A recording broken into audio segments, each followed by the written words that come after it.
Today's topic is personal finance. And during my life, I read a few books on personal finance. So I think the key one is The Richest Man in Babylon. I will teach you how to be rich, Rich Dad, Poor Dad, the cash flow quadrant. And I read a few books, and there are different levels of related to personal finance. And I think the basic one is The Richest Man in Babylon. So that's a book written in 1926. Imagine it's a book nearly 100 years old, and it is written in a kind of parables way. It is very interesting written, and it really contains the key principles of personal finances. Let me go through those ones, and actually I score myself on those principles. I mean, that's how I actually build up my personal finance, and maybe you can do the same. So let me say what the principles are. So the first one is start thy purse to fattening. Control thy expenditures. Cut your costs. Third one, make thy gold multiply. Have money, make money. Fourth one, guard thy treasures against loss. Fifth one, make of thy dwelling a profitable investment. This is about renting versus owning the place you live. 6. Ensure a future income. Retirement planning, insurance. And 7. Increase thy ability to earn. Okay, starting with the first one, start thy purse to fattening. So I give myself an 8 out of 10. So for me, I split it up in two concepts. So the first one is pay ourselves first. Secondly is save at least 10% of all the income you earn. So pay yourself first. What you can save is your income minus your expenses. Income minus expenses is your savings. People will get an income, they will spend a bunch, and then what is left, they will maybe set apart. Here what we do different is income. We first take away what we want to save, pay ourselves first, and then what we still have left, we can expend. So pay ourselves first. First is savings. And then the second part of this principle is saving at least 10%. This saving that you take away should be at least 10%. Overall, I give myself an 8 on 10 because 10% savings is the guidance. And personally, I'm able to save 50%.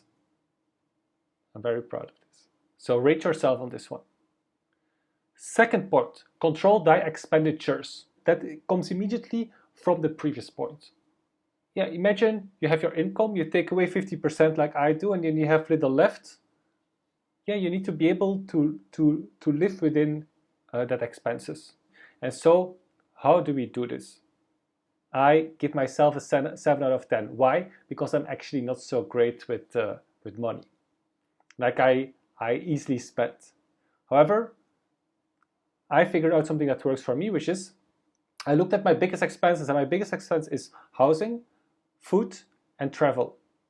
And so, for example, as you can see in the place I'm staying right now, I really try to save a lot on my housing, right? I try to not live too big. Being in this place, if I look at my peers that work similar job, that have similar income to me, I certainly am saving around 12,000 Singapore dollar, which is like 8,000 USD per year, just because I live a bit below my means. And that money I take and I can save. And I have a personal philosophy related to this, which is spend in the areas of your life which is important. And I think the housing is the best example.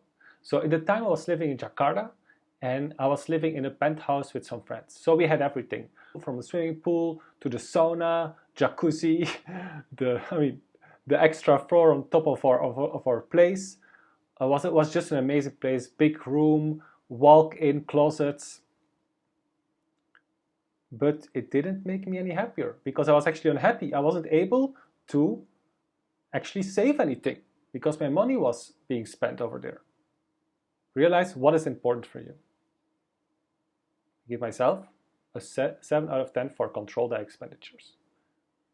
Thirdly, make thy gold multiply. So now I'm 32 And until my 30th, I had no idea. And I would read blog articles about if you just do compounded interest at 8% over 30 years, you're gonna have so many millions. And I was thinking, oh my God, how do you get actually 8%? Like, where do they give you 8%? Take advantage of time and compounded interest and make smart investments. So there are the two sub-points of make thy gold multiply. And for this year, like I'm now 32, for this year I have now 1 year that I did a robo investing with StashAway, and I can say, okay, I made a 10% return this year. Now I figured out it's actually possible. I'm very happy with this. Overall, 7 out of 10 because I only have done it for 1 year and I want to see how it will continue in the future. 4th point, guard thy treasures against loss. I gave myself only a 4 out of 10. Imagine tomorrow I die. I have no idea how anybody is going to get access to, for example, my StashAway, my savings. I have some company investments. I have no idea how everything works. So imagine I would die. I feel like all the wealth I would have generated, would be lost for future generations. The second one is your risk aversion. You don't want to take too much risk because if things go south and you took too much risk, you're gonna pull out. And pulling out when markets are low or when things go bad is the worst thing you can do because then basically you realize your losses. So for the 4th point, guard thy treasures against loss, 4 out of 10.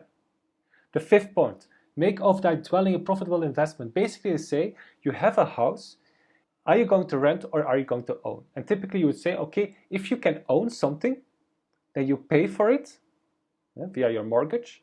You will pay for it, you will be in debt. However, you will get an asset in return. So for example, me, I'm in Singapore. I'm actually renting. So I'm not getting that advantage. So I gave myself a 3 out of 10, but maybe I should give myself a 5 out of 10. Because there's a very important advice, which is run the damn numbers. So it doesn't mean because I'm renting that I'm actually making the bad decision here. The 6th point, ensure a future income. So I gave myself a 7 out of 10. Future income, this means when you're not able to make your own income anymore. This could be because you're too old, imagine retirement, or this could be because maybe you get an accident that you're just unable to work anymore. So ensure this is covered. I put it to a 7 out of 10. Retirement planning and insurance. 7th and last one, increase thy ability to earn. I put myself a 5 out of 10. Position yourself to make money by improving your skills and making yourself more employable. I put myself 5 out of 10. So when we say employable, it means in the general market. Actually, I make above average, for sure. However, I'm not doing enough effort to become more valuable in the market. And the market is not per se the employee space, which I'm right now, but can also be just in the general market, can also be starting a business or being a consultant, being a freelancer. Okay, so these were the 7 cures to a lean purse. Start thy purse to fattening, control thy expenditures, make thy gold multiply, guard thy treasures against loss, make of thy dwelling a profitable investment, ensure future income, increase the ability to earn. This book is so fantastic. I really believe that these are the key principles to personal finance, the 101. Principles are basically truths which are timeless. So if you like this video, please like, subscribe to the channel, put a comment below. What did you like? Is there a problem I can help you with? Just let me know.